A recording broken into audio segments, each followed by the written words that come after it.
మన దేశంలో కరోనా ఇప్పుడు ఎలా ఉంది? ఎందుకంటే అమెరికాలో, యూరప్‌లో సెకండ్ వేవ్ మొదలైంది. మళ్ళీ రిస్ట్రిక్షన్స్, లోకల్ లాక్‌డౌన్స్ మొదలయ్యాయి. సహజంగానే మన దేశంలో ఇంకా ఫస్ట్ వేవే పూర్తి కాలేదు. సో, మన దేశంలో కరోనా సిట్యుయేషన్ ఎలా ఉంది? ఇండికేటర్స్ ఏం చెప్తున్నాయన్న దానికి తాజా వివరాలు నేను ఈ వీడియోలో మీకు చెప్తాను.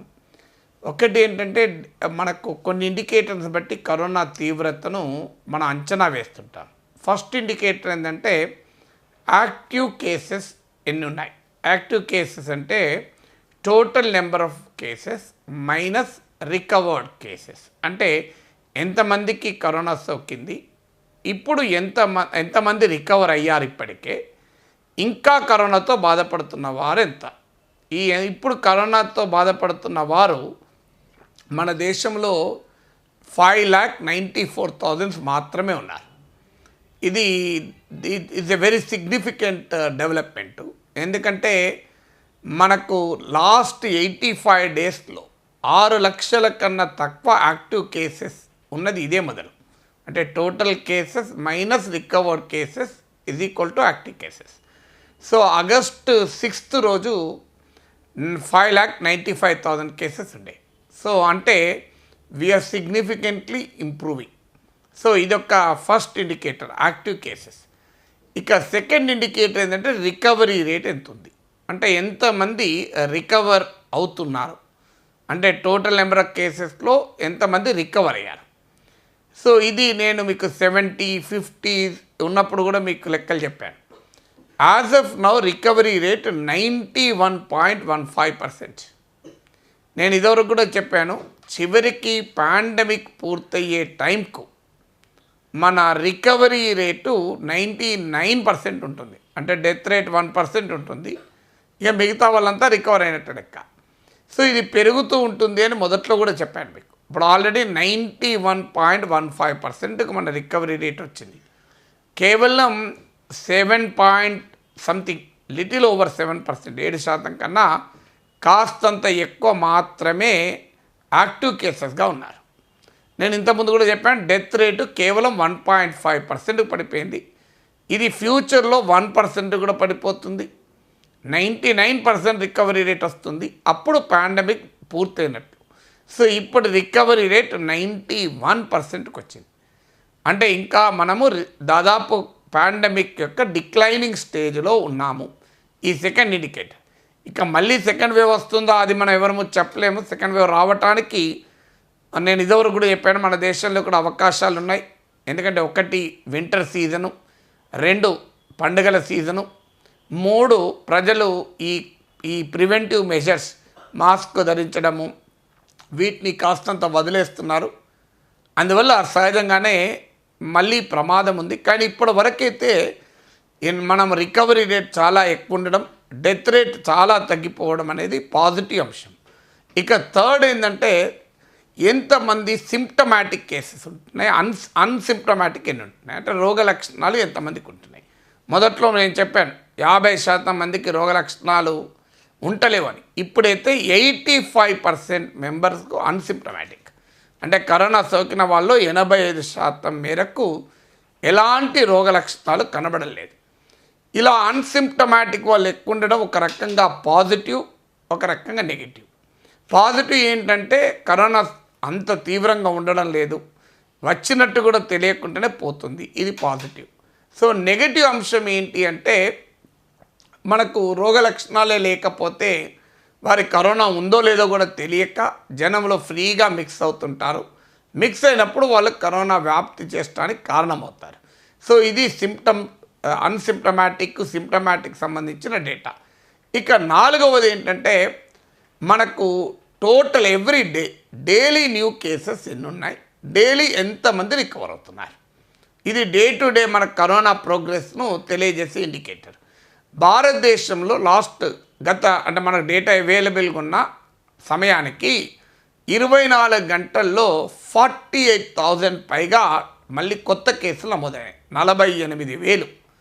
సో ఇందులో 7,000 కేసులు మహారాష్ట్రలో, 7,000 కేసులు కర్ణాటకలో, 7,000 కేసులు, ఇట్లా మహారాష్ట్ర, కర్ణాటక, ఢిల్లీ, కేరళలో మనకి కేసులు ఎక్కువగా నమోదవుతున్నాయి.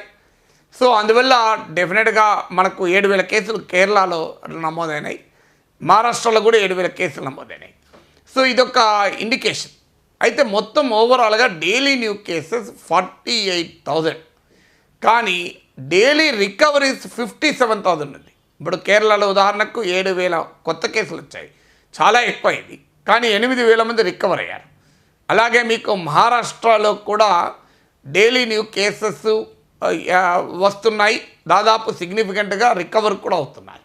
సో కేరళ, మహారాష్ట్ర ఈ 2 రాష్ట్రాలు ఇప్పటికీ కూడా కరోనా ఉధృతి తీవ్రంగానే ఉంది. కానీ ఓవరాల్గా దేశం మీద 48,000 కేసులు కొత్తగా రిపోర్ట్ అయితే 57,000 మంది రికవర్ అయ్యి వెళ్ళారు. అంటే కంపారిటివ్లీ రికవర్ అవుతున్న వాళ్ళు కొత్తగా వస్తున్న కేసుల కన్నా రికవర్ అవుతున్న వాళ్ళు ఎక్కువ ఉండడం చాలా పాజిటివ్ డెవలప్మెంట్.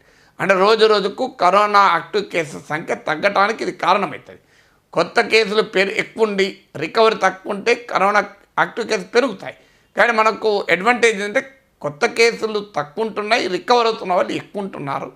అంటే ఒక రకంగా మన corona is with in our reach. మన హెల్త్ ఇన్ఫ్రాస్ట్రక్చరు మన రీచ్లో ఉంది. మళ్ళీ దేశవ్యాప్త లాక్డౌన్కు ఎలాంటి పరిస్థితులు లేవు. ఎందుకంటే మనకు రికవర్ అవుతున్న వాళ్ళు ఎక్కువ ఉన్నారు కనుక, రోగ లక్షణాలు లేని వాళ్ళే 85% ఉన్నారు కనుక, రికవరీ రేట్ 91% ఉంది కనుక, మళ్ళీ ఇప్పుడు ఏదో కరోనా ఇన్ఫెక్షన్ను బ్రేక్ చేయడానికి దేశవ్యాప్త లాక్డౌన్ అవసరము మన దేశంలో లేదు.